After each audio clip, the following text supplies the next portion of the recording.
అన్నమయ్య జిల్లా వ్యాప్తంగా ప్రధానంగా రాయచోటి పట్టణంలో చూస్తే దాదాపు ఎక్కడ చూసినా విచ్చలవిడిగా వీధికొక వాటర్ ప్లాంట్ ఏర్పాటు చేస్తూ ఉన్నారు.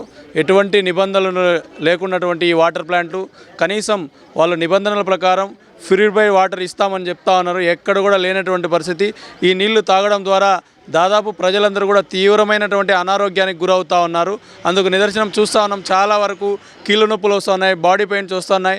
కానీ వాళ్ళు ఆ ప్యూరిఫై చేసే వాటర్లో కెమికల్స్ ఎక్కువ కలపడం, అసలు నిబంధనలకు విరుద్ధంగా ఇవాళ ఎక్కడ చూసినా వాటర్ ప్లాంట్లు విచ్చలవిడిగా ఉంటున్నాయి.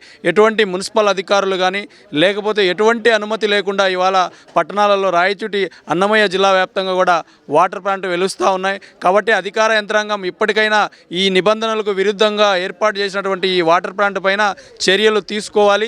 ఎందుకంటే వాళ్ళు కనీసం ఎటువంటి అవగాహన లేకుండా ఎటువంటి నిబంధనలు పాటించకుండా దాంట్ని ప్యూరిఫైడ్ చేయడం, అవన్నీ కూడా ఈ డైరెక్ట్ ఇళ్ళ దగ్గరికి తీసుకుపోయి నీళ్లు సప్లై చేస్తూ ఉన్నారంటే ప్రజల అనారోగ్యానికి పూర్తిగా ఆరోగ్యానికి హాని చేసేటువంటి ఈ వాటర్ ప్లాంట్ను విచ్చలవిడిగా ఉన్నాయి. దాంట్పైన ఉన్నత అధికారులు ఖచ్చితంగా నిబంధనల ప్రకారం అనుమతి ఉందా లేదా అని చెప్పి దాని మీద ఖచ్చితంగా ఎంక్వైరీ చేయాలి.